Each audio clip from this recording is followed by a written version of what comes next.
I remember the day I turned 23, not because of a cake or a celebration, but because that morning my little sister asked me why we didn't have parents like the other kids at school. She was 6 and sitting at the kitchen table in her pajamas, swinging her legs like she always did, crunching dry cereal from a plastic bowl. I didn't answer her right away. I was staring at the peeling corner of the cabinet under the sink, thinking how I couldn't afford to fix it this month. Rent was due, the car needed new tires, and daycare had just gone up again. Instead of telling her the truth, that mom died 3 years ago in the hospital while I was halfway through my IT certification, and that dad walked out before she got sick, I just knelt down beside her, tucked a curl of her hair behind her ear, and said, "We do have a family, Bug. You and me." She smiled like she believed me. Maybe she did. That night, after dropping her off at our neighbor's and clocking in for another 5 p.m. shift at Marco's Pizza, I felt the full weight of what I'd put on hold. I used to have dreams, good ones too. Big city job in cybersecurity, nice apartment, maybe even a balcony with a view. I was good with machines. Always had been. But machines didn't hug you in the middle of the night after a nightmare or scream your name when they fell off the monkey bars. So I learned how to live in pieces. How to stack pizzas in the back seat of my '03 Honda Civic and fold dollar bills into a jar labeled "Someday." I worked doubles when I could, took online classes when I had the energy, and counted my blessings by how many times my sister laughed before bed. The job itself wasn't terrible. Most nights were slow. Quiet. Small town kind of slow, where your regulars knew your name and left you a folded 5 for gas. Everyone kept to themselves after dark, and by 9:30, the streets were usually empty except for the occasional porch light flickering behind drawn curtains. It was a Tuesday when the weird order came in. Thin crust, no cheese, double anchovy, placed online at exactly 9:14 p.m. The address was a few blocks from the edge of town, tucked away on a dead-end street called Willow Lane. I'd never heard of it. The GPS led me past the last row of duplexes, into a patch of street that looked half forgotten by the town. Old telephone poles leaned sideways. Yards overgrown. Houses like ghosts with cracked windows and flaking paint. The address was number 39, and from the road, it looked like the kind of place you'd assume was abandoned. No lights on. No sound. The porch sagged under its own weight, and a single wooden rocking chair faced the street like it had been waiting too long for someone who never came back. I sat in the car for a moment, pizza box resting on the passenger seat, debating whether to even bother knocking. But we didn't get tips unless we delivered in person, so I grabbed the box, walked up the creaking steps, and tapped on the front door. No answer. I knocked again, louder. That's when I heard the soft, mechanical sound of a deadbolt turning from the inside. The door opened only a few inches, just enough for me to see a sliver of the man standing behind it. He wore a dark hoodie, the kind with the drawstrings pulled tight around his face so all I could make out were 2 pale eyes. Not angry. Not scared. Just vacant. He didn't speak. Didn't even reach for the pizza. He just held out a $20 bill with a hand that trembled ever so slightly, like he wasn't used to moving it. "Here's your order," I said, trying not to sound weirded out. "Thin crust, no cheese, double anchovy?" He nodded once, slowly, and took the box. I reached for the money, and as I did, his other hand brushed mine. Cold. Like he'd been standing in a freezer. "Have a good night," I mumbled, backing away. But he didn't respond. He just closed the door in complete silence. Back in the car, I turned the engine and drove off a little faster than usual, not really sure why I felt like I had to. Just something about that house, about him. That night, as I sat in bed flipping through my online course on network security, I couldn't stop thinking about those eyes. Not angry. Not sad. Just watching. Like someone trying to remember what people are supposed to look like. I didn't know then that it wasn't the first time he'd seen me. or that it wouldn't be the last. 2 nights later, the same order came in. Thin crust. No cheese. Double anchovy. The ticket printed at exactly 9:14 p.m., like someone had copied and pasted the same request down to the minute. Same address. 39 Willow Lane. I stared at the ticket a bit longer than I should have before I handed it off to Marco in the back. He looked up at me, his hands already deep in dough, and said, "That the weird fish guy again?" "Yeah," I said. "Same everything." Marco chuckled like it was just another quirk of small-town living. Maybe he's got a thing for sodium and routine. But it didn't feel funny. Not to me. I made the delivery around 9:40. I told myself it was just another house. Just another tip. But my stomach tightened the closer I got to Willow Lane. The whole street was darker than before, like the few porch lights that had once flickered there had finally given up. When I pulled up to number 39, the same rocking chair sat motionless on the porch. No movement in the windows. No sound. Just the buzz of insects in the air and the faint ticking of my cooling engine. I stepped out of the car and carried the pizza up the steps, careful not to shift my weight too fast on the wood. When I knocked, I noticed something I hadn't seen before. Scratches. Faint, but long and jagged, running vertically across the doorframe like someone had dragged their nails, or maybe something sharper, down the wood. I stared at them longer than I should have. The door opened again, same way as before, just a sliver wide enough to pass the box through. The man in the hoodie stood there, identical as last time. Hood up. Face hidden. Eyes pale, almost gray, like old dishwater. He didn't speak. Just handed me another 20, brushing my fingers with that same cold touch. This time, I tried to make eye contact. Just to see if he'd blink, or flinch, or react at all. He didn't. He just stood there. Staring. "Have a good night," I said, my voice thinner than I intended. He didn't move. I walked back to my car, trying not to look over my shoulder. The air felt heavy.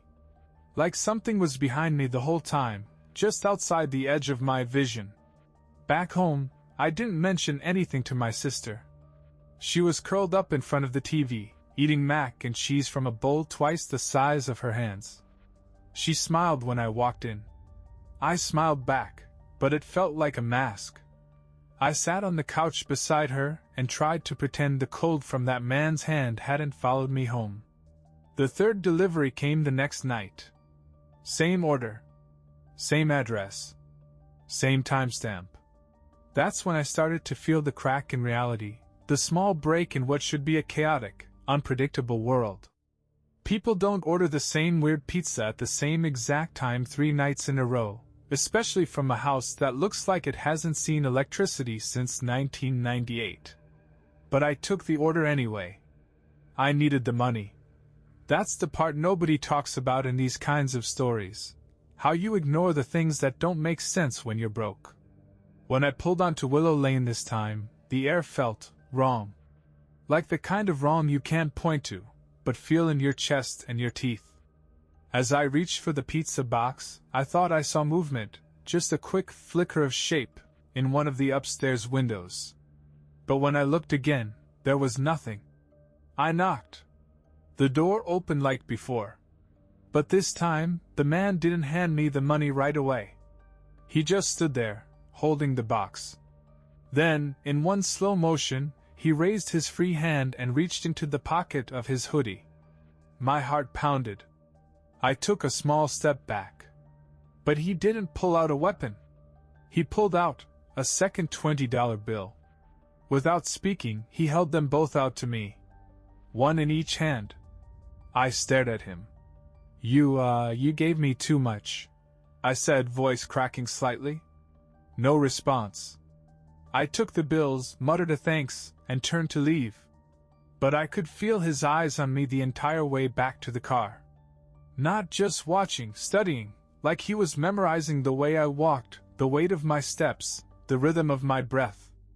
I didn't look back. I drove off, faster this time, one hand gripping the wheel, the other still clutching the 220s. That night I didn't sleep. Around 3 in the morning, I got up to check that the doors were locked, again. Then the windows.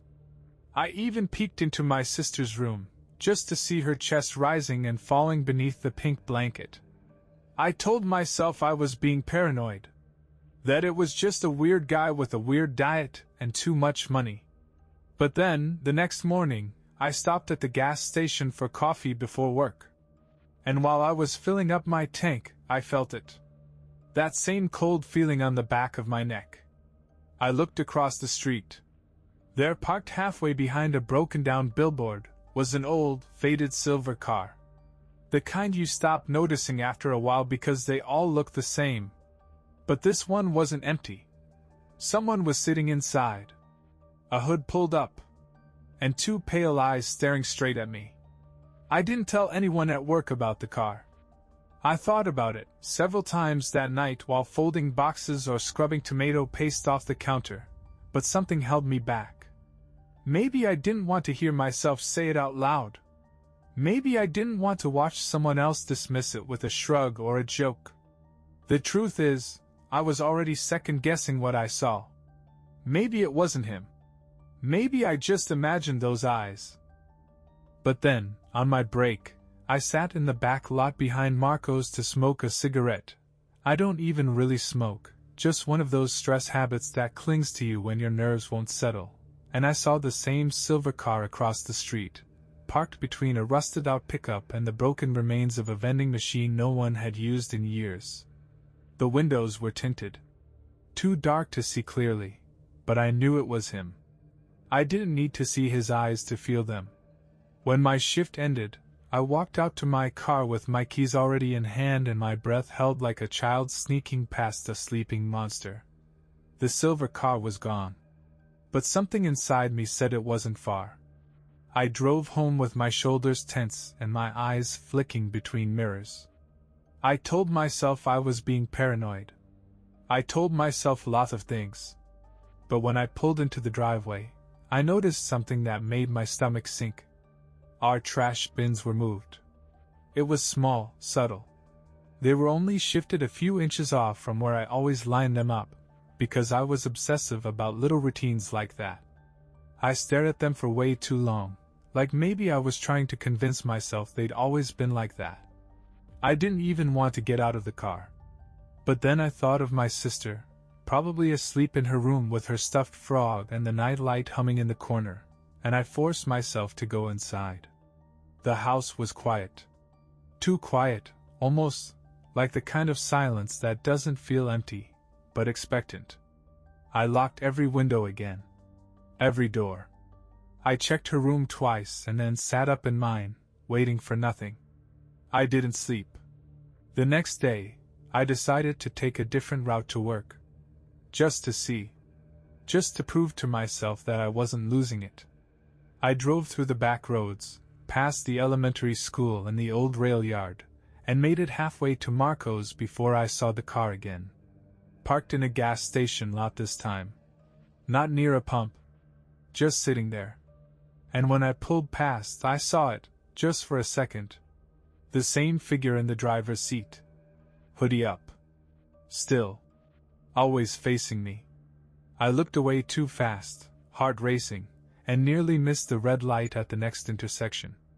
That night, the same order came in again. Thin crust. No cheese. Double anchovy. Placed at exactly 9:14 p.m. This time, I didn't want to go. I asked Rick, one of the new hires, if he'd take it. He gave me a weird look and asked what was wrong with the house. Nothing, I said too quickly. Just weird vibes. He laughed and shrugged. It's probably some old guy with OCD. But 10 minutes later, Rick came back. Pale. Eyes wide. Pizza still in hand. What happened? I asked. He set the box on the counter and said, No one answered. You knocked? 3 times. Lights were off. Door was closed. I even tried calling the number on the receipt. It just rang once and went dead. Marco was annoyed, but let it go. I watched Rick all night. He kept glancing over his shoulder, even in the kitchen. Like he'd brought something back with him. The next day, I started seeing the car in new places. Outside the laundromat while I folded our sheets. In the back of the church parking lot on Main while I walked my sister home from school. Parked at the far edge of the grocery store lot when I ran in for milk and cereal.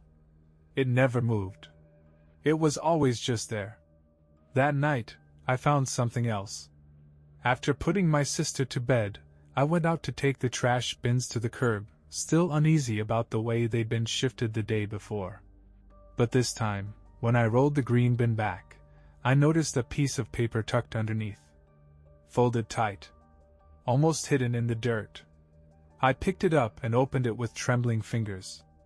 Inside, in small, careful handwriting, was a single sentence.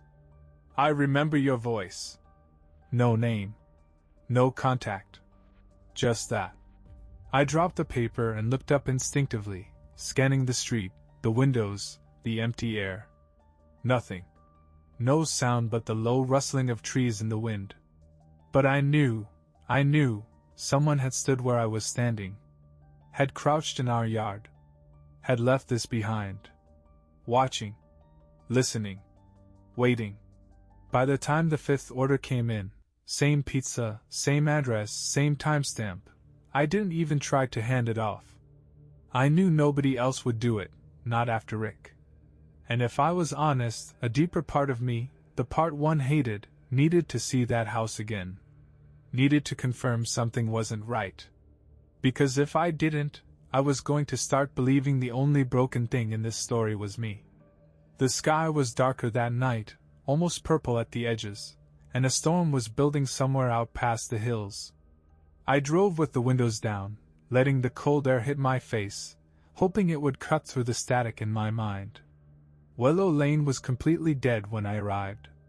No cars. No porch lights.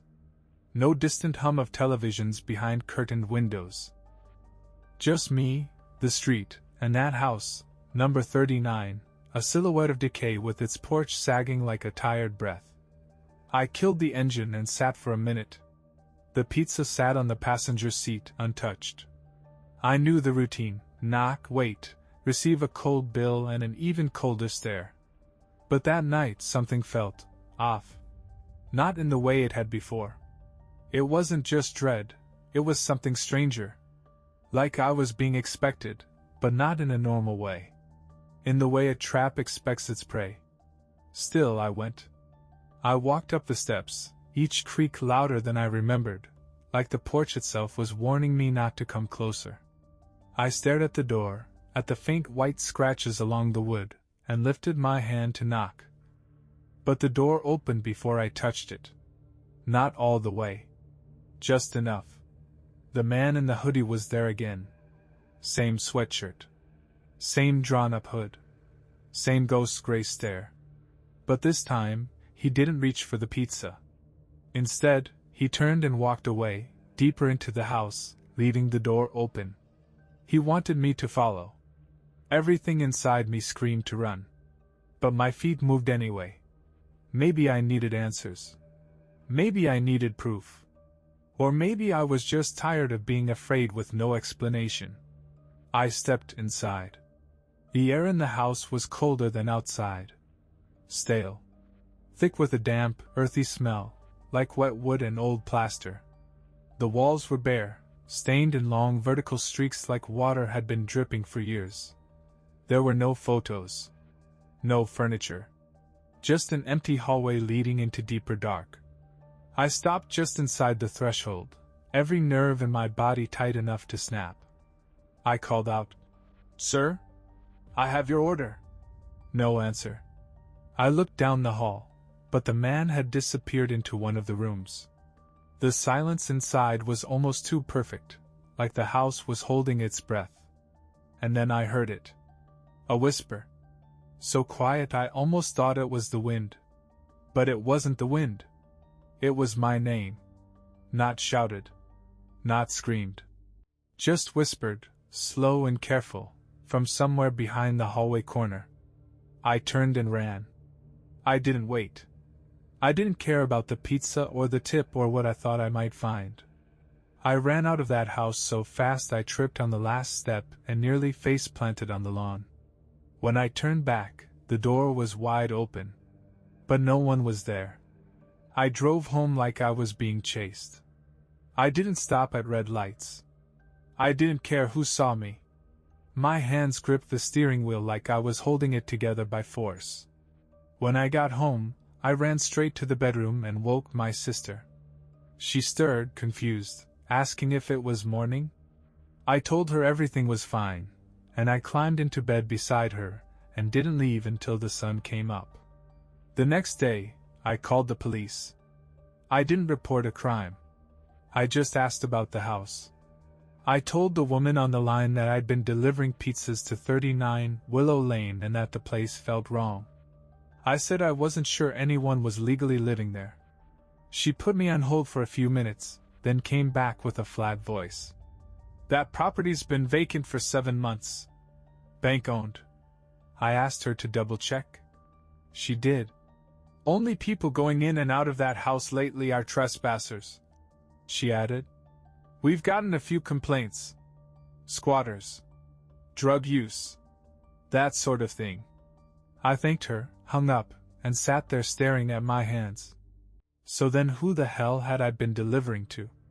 That night, I didn't go into work. I couldn't. I stayed home with all the lights on, waiting for something, anything, to make sense. Around 10 p.m., I looked outside through the slats in the blinds.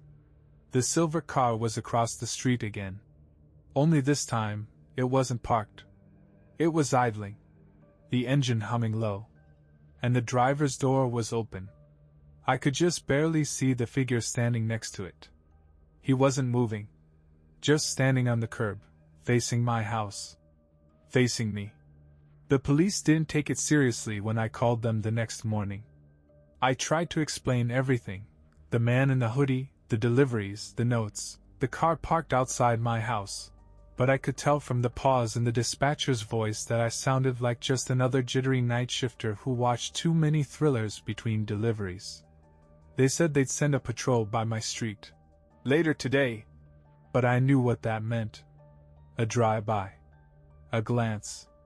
Maybe nothing at all. Not that I blamed them. I probably wouldn't believe me either. That afternoon, I skipped my shift again. I told Marco I was sick. He grunted something about finding coverage and hung up without waiting for a response. I didn't care. I took my sister to the park 2 towns over. I needed to feel distance. I needed to see her smiling again, even if I couldn't. But even there, among the playground screams and the clink of sneakers on monkey bars, I couldn't stop scanning the lot. Every time a car passed, I'd turn and track it. At one point, a silver sedan drove by slowly with windows down, and I nearly had a full panic attack until I realized the driver was an old woman sipping coffee. It didn't matter. I was breaking down, bit by bit. That night, I kept all the lights on again. I tried to watch something on TV, anything light, anything loud, but nothing held. My eyes kept going back to the window, to the crack in the blinds, to the dark outside. And that's when I heard the doorbell. It was exactly 9:14 p.m. My blood ran cold. I hadn't ordered anything. I hadn't told anyone I was home. I stood in the hallway, not moving. The bell rang again. Not frantic. Not long. Just once. Just enough. I grabbed a kitchen knife, not because I thought it would help, but because I needed something in my hand, and crept toward the door. I checked the peephole. No one was there. I waited a full minute, my heart pounding in my throat, before finally opening the door a crack. The porch was empty. The yard was still. The streetlight buzzed like an insect on its last breath. But something was on the ground. Another piece of paper. I picked it up with shaking fingers. The handwriting was the same. Tight. Neat. Careful. I saw your face before you saw mine. I slammed the door and locked every bolt I had. I checked the windows again, then pulled my sister's mattress into my room and made her sleep beside me. She was confused, maybe a little scared, but I just told her we were camping. I didn't sleep. I didn't even blink. I kept waiting for something. A knock. A sound. A shadow in the hallway. But nothing came. Until the next night. The sixth order didn't come through the store. There was no phone call. No online ticket. But at 9:14 p.m. sharp, someone knocked on the back door of Marco's. Not the front. Not the customer entrance. The back door. Where only employees go. Where only someone who had watched us, followed us, would know we parked and smoked and came in late. The new girl, Julie, was the one who answered. I wasn't there. I heard about it the next morning from Rick, who'd started showing up to his shifts again, though he never delivered anymore. She said it was some guy in a hoodie. He told me, not meeting my eyes. Didn't say anything. Just held out a pizza box like we were supposed to take it. A box? I asked, chilled. From where? Rick shrugged. Didn't say. Wasn't ours. She didn't touch it. I asked what happened to the guy. He said the man turned and walked off, silent, box still in hand. Julie said he disappeared down the alley and never came back. I called Marco and quit that afternoon. He barely argued. That night I sat on the couch with the blinds closed and every light turned on. I stared at my phone, waiting for 9:14. I don't know what I expected. A call. A knock. A scream. Maybe just silence. But what I got was worse. At 9:14 p.m., the TV turned itself on. I hadn't touched the remote. It had been across the room on the kitchen counter. My sister was asleep in her room. I was alone. The screen was black at first, just the static hiss of a lost signal. And then, flickering through the fuzz, I saw something. Footage. Shaky, low light. It was me. Me, from behind. Walking to my car in the Marco's parking lot. From just a few feet away. The timestamp in the corner matched the night of the first delivery. Then another clip. Me again, standing at my kitchen sink, washing dishes. Then another, pushing my sister on a swing at the park. My throat closed. My hands went numb. This wasn't surveillance footage. This was someone filming me. From outside. From behind. From across the street. From somewhere close. I yanked the plug from the wall and stumbled back, heart hammering in my chest. There was no doubt now. Someone wasn't just watching me. They'd been watching. For a long time. The next morning, I drove straight to the police station with the footage still loaded on my phone. I didn't care if they thought I was crazy. I didn't care how I sounded. I needed someone to see what I had seen, to hear the whispering dread in the background of that grainy video. A uniformed officer behind the glass took my name and sat me down with a detective, a tired man in his 40s with coffee breath and a wedding ring he kept spinning on his finger. He watched the footage quietly. No comments. No raised eyebrows. Just a long, slow silence as each video clip played. When it ended, he finally looked up at me and said, "You're sure you don't know who this person is?" "Not even a little," I said. "But he's been following me for days. Weeks, maybe. I've delivered to him. I've seen him watching my house. He's everywhere." "And you said this was the address?" he asked, scribbling something into a notebook. 39 Willow Lane. His pen stopped. He tapped the page with the back of his pen for a moment before standing up and saying, "Give me a minute." I waited in that gray, humming office for nearly half an hour before he came back, this time with another officer. The second guy didn't speak, just gave me a sideways glance that felt too long, like he was sizing me up. The detective sat down and said something I'll never forget. That house has been on our radar. I stared at him. What does that mean? He leaned in, folding his hands. We've had reports. The property's been vacant for nearly 8 months. No water. No electricity. But lately we've been getting complaints. Neighbors hearing movement at night, seeing lights when there shouldn't be any. The kind of stuff that usually points to someone squatting. I leaned in too. So you believe me? We believe something's going on, he said. We'll check it out tonight. Against my better judgment, I agreed to go with them. Maybe I needed to see it with someone else. Maybe I needed the house to be real in someone else's eyes. That night, around 9 p.m., I met 2 officers at the end of Willow Lane. I parked behind their cruiser, engines still running. They told me to wait in the car while they checked the house. So I did. 5 minutes passed. Then 10. The street was deathly quiet. No wind. No insects. Not even the distant hum of traffic. Just the occasional crackle of the officers' radios echoing down the porch steps. I sat there gripping the steering wheel, watching their flashlights bob through the windows. Then something strange happened. One of the officers came back to the car alone. The younger one. He looked shaken. Pale. He motioned for me to roll down my window. Did you say you've been inside before? He asked. Yeah, I whispered. Once. The guy let me in. There's nothing inside, he said. No furniture. No trash. No personal belongings. Nothing except. He stopped. Except what? He licked his lips.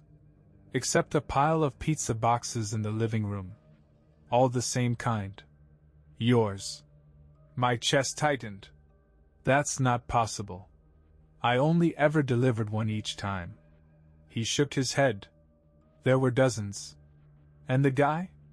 I asked. The man in the hoodie? He looked away.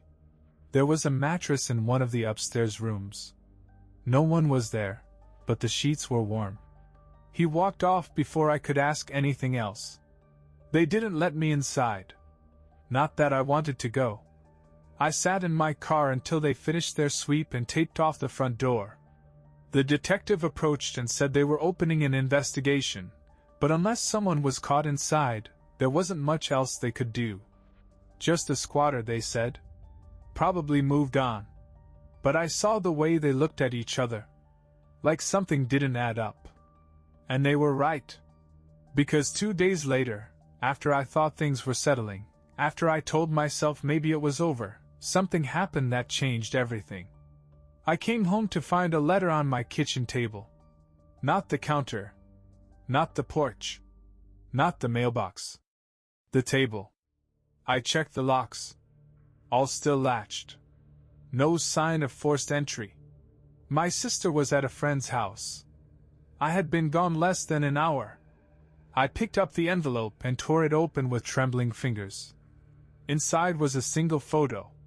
Black and white. It was me. Not recently. Not in front of the pizza shop or my house.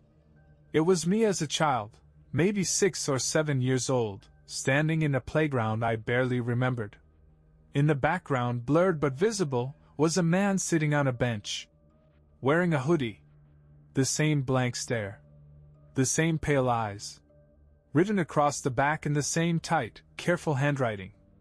I waited until you came back to me.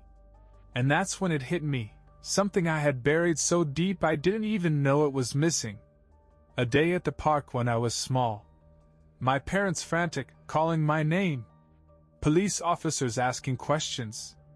A man who had offered me candy, who had taken my hand. They said I wandered off. They said I was just confused. But I remembered now. He had taken my hand. And I had followed him. The photo changed everything. It wasn't just a threat. It was proof. A timeline fracture. A memory forcibly exhumed after being buried under years of denial, therapy, and parental silence.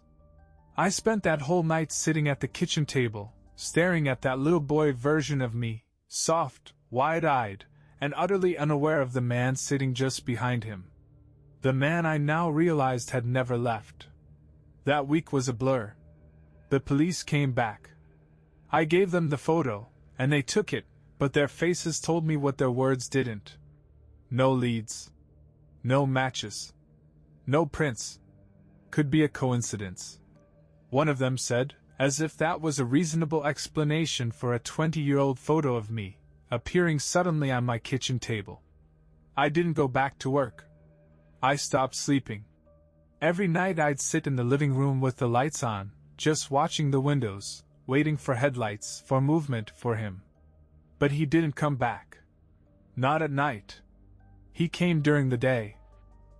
I saw him once, just outside the elementary school, standing near the fence.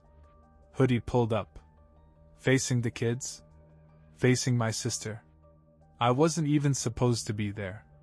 I had left work early to pick her up because I couldn't stand the thought of her walking home alone, not anymore. I parked across the street and sat frozen in the car as I watched him just standing there. He wasn't looking around. He wasn't pretending. He was waiting. I got out and ran. By the time I reached the sidewalk, he was gone. I pulled her out of school that day. Then the next. I told the office we were moving, but we weren't. I didn't know what we were doing. I only knew this. Whoever he was, he hadn't just picked me at random. He wasn't stalking me because I delivered his pizza. That was how he got close again, not why. The why went deeper. It went back. And somehow, I had let myself forget. I started going through my mother's old boxes, the ones in the closet I hadn't touched since the funeral. Inside were scraps of a life I no longer had time to remember. Old birthday cards, report cards, a lock of baby hair in an envelope. And tucked in the bottom of one box, I found something else. A manila folder, yellowing with age, labeled in my mother's handwriting. Incident report, age 6. I opened it. Inside were photocopies. A police report. My name at the top. Words like, suspected abduction, unfamiliar male, child located in park 3 hours later, uninjured. There was a sketch attached. It wasn't perfect, charcoal lines forming a face barely visible beneath a pulled-up hood, but I recognized it immediately. The eyes. Wide. Empty. Unblinking. There had been no arrest. No charges. No follow-up, according to the papers. Just, child appeared unharmed, no physical evidence of abduction, case closed. My parents never spoke of it again. Maybe they wanted to protect me. Maybe they wanted to pretend it had never happened. But it had. And now, it was happening again. 2 days later, I saw the silver car parked across from my house. Not idling this time. Just waiting. I made sure my sister was asleep, and I went outside. I didn't bring anything with me. No knife. No phone. Just myself. I walked across the street slowly, never looking away. The sun had just set, and the sky was a deep, bruised orange behind the bare trees. The air was cold. The driver's side window was already rolled down. He was sitting there. Hood up. Same gray eyes. He didn't move. Didn't blink. I stepped closer until I was just outside the car, close enough to see the wear on the steering wheel, the little flakes of dried mud on the floor mat. And that's when he spoke. I told you I'd come back. His voice wasn't threatening. It wasn't loud. It sounded tired. Like he'd been carrying something too heavy for too long. Why? I asked. He tilted his head slightly. Because you forgot me. Something in my chest seized. I was your friend, he said with no inflection. You trusted me. You followed me. You were going to stay. I shook my head. I was 6. He didn't respond. Just stared. I don't even know who you are, I said. I never did. I know, he whispered. But I never left. He slowly reached into his hoodie pocket. I tensed. But what he pulled out wasn't a weapon. It was a folded paper. He handed it to me without a word. I took it. Then, without another sound, he rolled up the window, started the car, and drove away. I never saw him again. The letter sits in a drawer in my room now. I've read it maybe a dozen times. It's short. Just one sentence, handwritten in that same familiar print. Even shadows have memories. I don't know what he meant. I don't want to. We moved a month later. Changed towns. Changed names, in a way. I got a job fixing servers at a tech company, like I always planned. My sister's in school again. She smiles more now. But I don't sleep much. And sometimes, when I pass certain houses in unfamiliar neighborhoods, I'll see a porch with a single rocking chair. Still. Empty. Facing the street. And I wonder if it's him. Not watching me. Just remembering.